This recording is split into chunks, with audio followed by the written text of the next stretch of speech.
Assignment problem अपना complete हो चुका था। आज हम एक नई प्रॉब्लम शुरू करने वाले हैं, ट्रांसपोर्टेशन प्रॉब्लम। असाइनमेंट प्रॉब्लम और ट्रांसपोर्टेशन प्रॉब्लम किस तरह से एक दूसरे से कोरिलेट है, ये भी हम देखेंगे कि जो ट्रांसपोर्टेशन प्रॉब्लम है उसी का एक पार्टिकुलर केस क्या बनेगी अपनी असाइनमेंट प्रॉब्लम।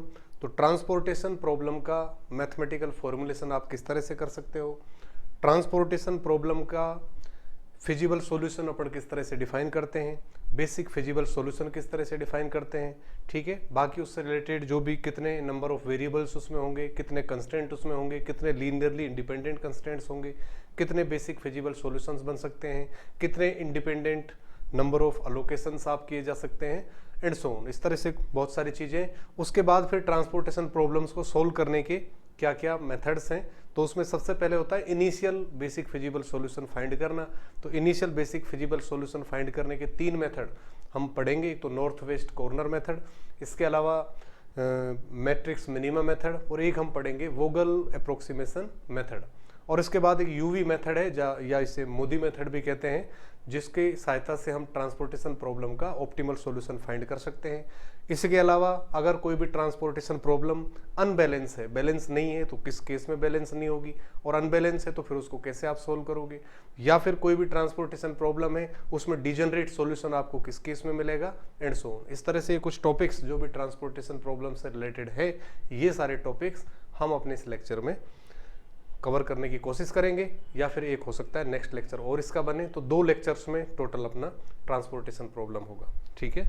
तो ट्रांसपोर्टेशन प्रॉब्लम्स,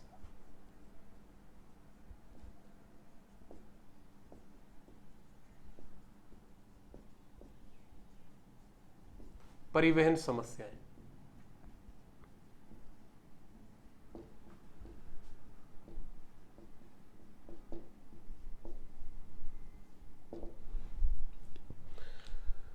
ट्रांसपोर्टेशन प्रॉब्लम क्या होती है, ठीक है, परिवहन समस्याएं क्या होती हैं। क्योंकि कोई भी कंपनी है सपोज, ठीक है, वहाँ पर कोई उत्पाद है जिसका प्रोडक्शन हो रहा है, ठीक है, या बहुत सारी कंपनी हो सकती है, suppose A B C D अलग अलग क्या है सोर्सेज है, सोर्सेज जहाँ पर क्या हो रहा है, कोई भी प्रोडक्शन हो रहा है, ठीक है।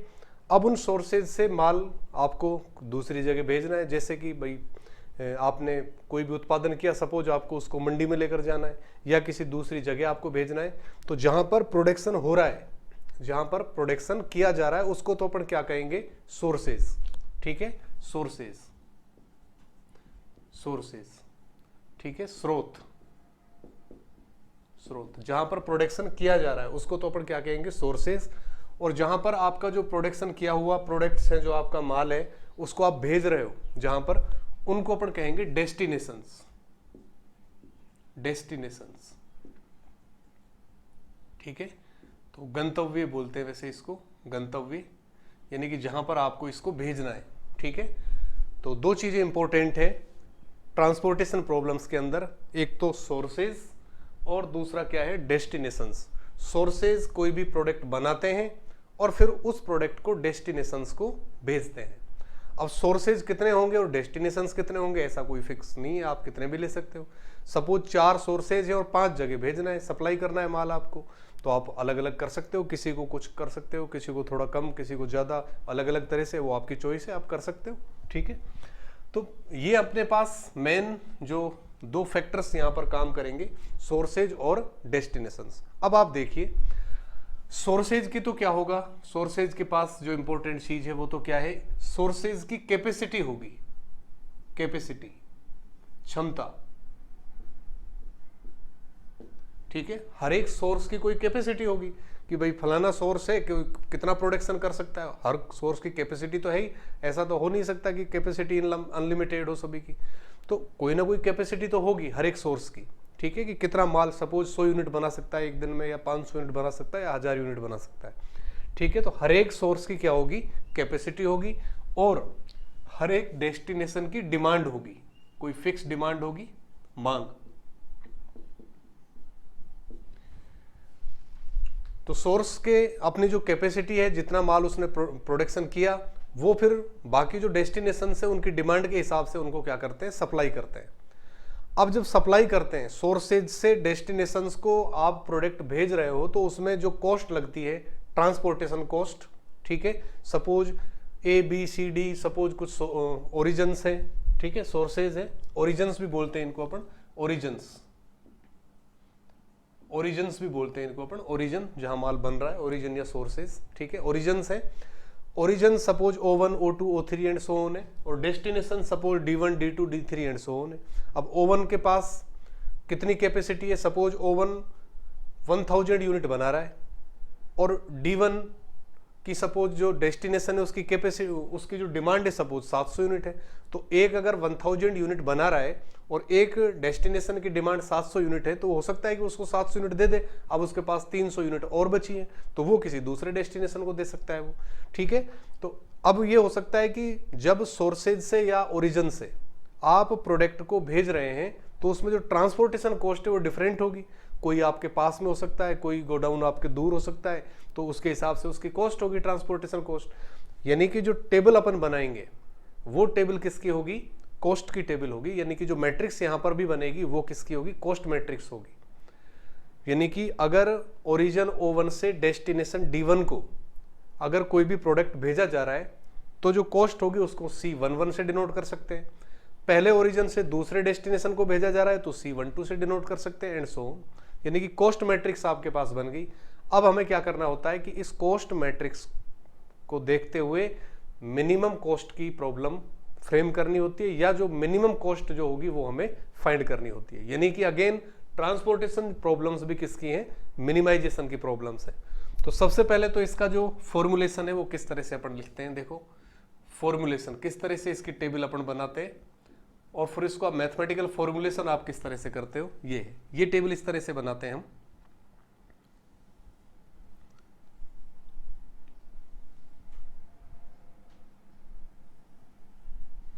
Suppose number of origins m में मान लेता हूं, सपोज पहला ओरिजिन O1 है, O2 and so on, suppose OM, m number of origins है, destinations D1 D2 and so on, suppose DN, n number of destinations है, ठीक है। तो इधर तो मैंने क्या लिखे हैं, ओरिजिन्स, ठीक है, ओरिजिन्स, ठीक है। तो यहां तो मैं ओरिजिन्स लिख रहा हूं इधर तो, और इधर मैंने क्या लिखे हैं, ये डेस्टिनेशंस, जहां पर आपको प्रोडक्ट भेजना है, डेस्टिनेशंस यहां पर लिख दिया अपन ने, ठीक है। ये डेस्टिनेशंस है, इधर ये क्या लिखे हुए हैं, ओरिजिन्स लिखे हुए हैं।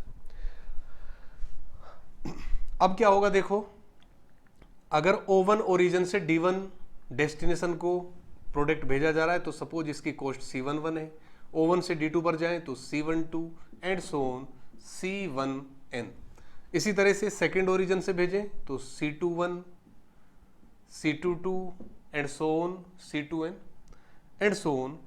इसी तरह से अगर mth से भेजें अपन तो CM1 CM2 and so on CMN, ठीक है। तो ये कॉस्ट मैट्रिक्स बन गई। यानी कि एक ओरिजिन से दूसरे डेस्टिनेशन को जब आप भेज रहे हो तो इस तरह से आप कॉस्ट मैट्रिक्स बना सकते हो। अब आप ध्यान देना, हर एक ओरिजिन की अपनी कुछ क्या होगी, कैपेसिटी होगी। तो यहां पर क्या लिखूंगा मैं, कैपेसिटी, क्षमता, ठीक है, कैपेसिटी। और कैपेसिटी को मैं किससे लिखूंगा, AI से। क्या लिखूंगा, AI, कैपेसिटी। क्या लिख रहा हूं देखो, ओरिजिन O1 जो है मेरे पास, या सोर्स O1 है, उसकी कैपेसिटी में मान लेता हूं O1 के सामने लिख रहा हूं, सपोज A1 है, ठीक है। ओरिजिन O2 की कैपेसिटी को मैंने क्या मान लिया, A2 एंड सो ऑन। इसी तरह से OM यानी M1 जो ओरिजिन है उसकी कैपेसिटी मैंने क्या मान ली, सपोज AM, ठीक है। तो AI यहां पर कैपेसिटी होगी किसकी, ओरिजिन्स की। इधर मैं क्या लिखूंगा, डिमांड। सपोज D1 डेस्टिनेशन की जो डिमांड है, ठीक है, डिमांड। अब डिमांड को मैं किससे लिखूंगा, BJ से। तो D1 डेस्टिनेशन की डिमांड इसके सामने मैंने लिख दी B1, ठीक है। D2 डेस्टिनेशन की डिमांड को मैं B2 से लिख रहा हूं एंड सो ऑन। DN जो डेस्टिनेशन उसकी डिमांड को मैंने क्या लिख दिया, BN, इस तरह से। तो ये मेरे पास क्या बन गई, ट्रांसपोर्टेशन प्रॉब्लम बन गई, ठीक है। यानी कि पहला ओरिजिन है, उसके पास कितना माल अवेलेबल है, A1 यूनिट, दूसरे के पास A2 यूनिट, और M जो ओरिजिन है उसके पास AM यूनिट। पहले डेस्टिनेशन की डिमांड कितनी है, B1, दूसरे डेस्टिनेशन की डिमांड क्या है, B2, और nth डेस्टिनेशन की डिमांड क्या है, Bn। तो यहां से एक चीज आपको क्लियर रहे कि इस टेबल के अंदर अगर समीशन ऑफ ए आई में करूं तो आई की वैल्यू कहां से क्या है, 1 से लेकर m तक, ठीक है, i equal to 1 to m। और समीशन ऑफ बीजे में करूं, summation of BJ where j equal to 1 to n, क्योंकि b की वैल्यू 1 से लेकर कहां तक जा रही है, n तक। यानी कि अगर टोटल कैपेसिटी होगी जो सोर्सेज की, ओरिजिन्स की, और टोटल जो डिमांड होगी वो अगर सेम है, इसका मतलब सबकी पूर्ति भी हो जाएगी, ठीक है, जो डिमांड है वो भी पूरी हो गई, और जो यहां पर ओरिजिन्स है उनका जो पूरा का पूरा प्रोडक्ट है वो भी सेल हो गया। तो ये सबसे आदर्श स्थिति होती है। इसलिए इस तरह की जो ट्रांसपोर्टेशन प्रॉब्लम्स है उनको हम बैलेंस ट्रांसपोर्टेशन प्रॉब्लम कहते हैं। तो अगर summation of A I equal to summation of B J है, then transportation problem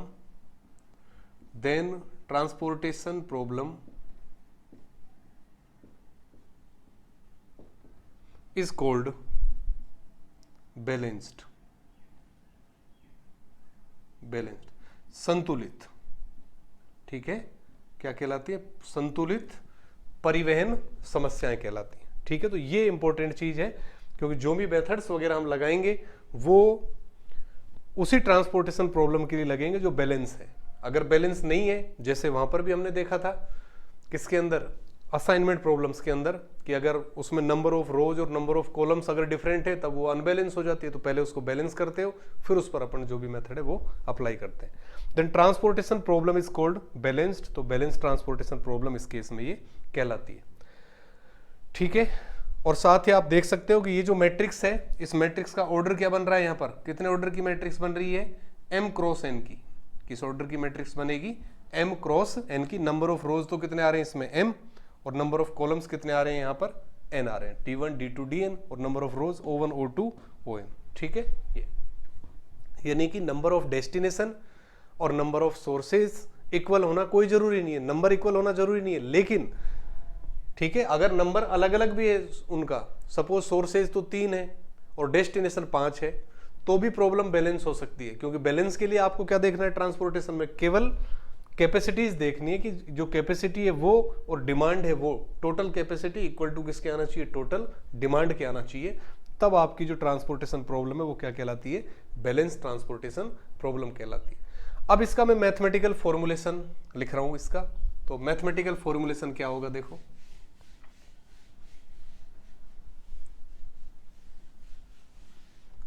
mathematical formulation किस तरह से फॉर्मुलेट करेंगे हम, मैथमेटिकल फॉर्मुलेशन, ट्रांसपोर्टेशन प्रॉब्लम का मैथमेटिकल फॉर्मुलेशन किस तरह से आप करोगे, ये आप देखिए यहां पर। सबसे पहले तो क्या लिखना है आपको, ऑब्जेक्टिव फंक्शन। आपको ये पता है कि यहां पर कॉस्ट दे रखी है, इसका मतलब जो भी ट्रांसपोर्टेशन प्रॉब्लम है वो मिनिमाइजेशन की होंगी। किसकी है, मिनिमाइजेशन की। तो मिनिमम ऑफ जेड क्या बनेगा, minimum of Z equal to और double summation C I J X I J. I की वैल्यू कहां से कहां है, आई का मतलब है रो, तो रो तो कितनी है यहाँ पर 1 2 अप टू m, तो आई की वैल्यू तो हो गई 1 से लेकर m तक। और जे यहाँ पर कॉलम्स हैं, तो j इक्वल टू 1 2 क्या हो गया n। तो ये तो क्या बन गया यहाँ पर मिनिमम ऑफ जेड, ये तो क्या बना ऑब्जेक्टिव फंक्शन, ठीक है। तो इसको मैं फर्स्ट दे देता हूं, फर्स्ट। तो ये तो क्या आ गया मेरे पास, ऑब्जेक्टिव फंक्शन। अब सब्जेक्ट टू कंडीशंस क्या होंगी, सब्जेक्ट टू कंडीशंस अगर आपको ध्यान हो तो वहां पर क्या किया था अपन ने, असाइनमेंट प्रॉब्लम में ये किया था कि अगर कोई भी पर्सन किसी कार्य को कर रहा है तब तो एक्स आई जे की वैल्यू 1 होगी, अदरवाइज 0 होगी। इसलिए वहां पर समीशन ऑफ एक्स आई जे किसके इक्वल हो गया था, 1 के इक्वल। क्योंकि अगर कोई भी पर्सन है उसको एक ही तो कार्य असाइन कर सकते हो, तो उस केस में 1, बाकी सारे उसके 0 आ जाएंगे। तो summation X I J equal to वहां पर क्या हो गया था, 1 हो गया था। Double summation of X I जे, ये इस तरह से लिख लो आप, तो single summation of X I जे, ठीक है।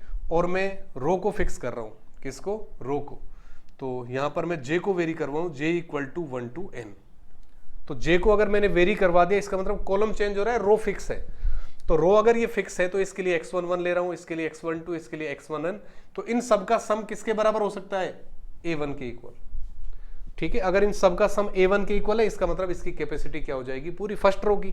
तो summation of X I J equal to किसके हो गया, a।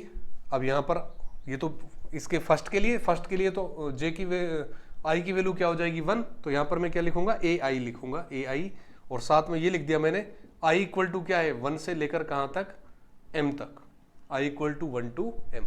इसका मतलब क्या हुआ, जब इसमें i इक्वल टू 1 फिक्स कर दोगे आप, i इक्वल टू 1 फिक्स करने का मतलब है पहली रो फिक्स कर दी, उस केस में तो a1 आएगा सम। जब j i equal to 2 fix कर दोगे, इसका मतलब दूसरी रो फिक्स कर दी तो a2 आ जाएगा, और i इक्वल टू m जब यहां पर मैं फिक्स करूंगा, इसका मतलब मेरे पास क्या आएगा, am आएगा। क्लियर। ये इसी तरह से यहां पर आप कर सकते हो कॉलम्स के लिए, कॉलम्स के लिए सम क्या आएंगे, b1 b2 bn यानी कि bj, तो इस तरह से करेंगे।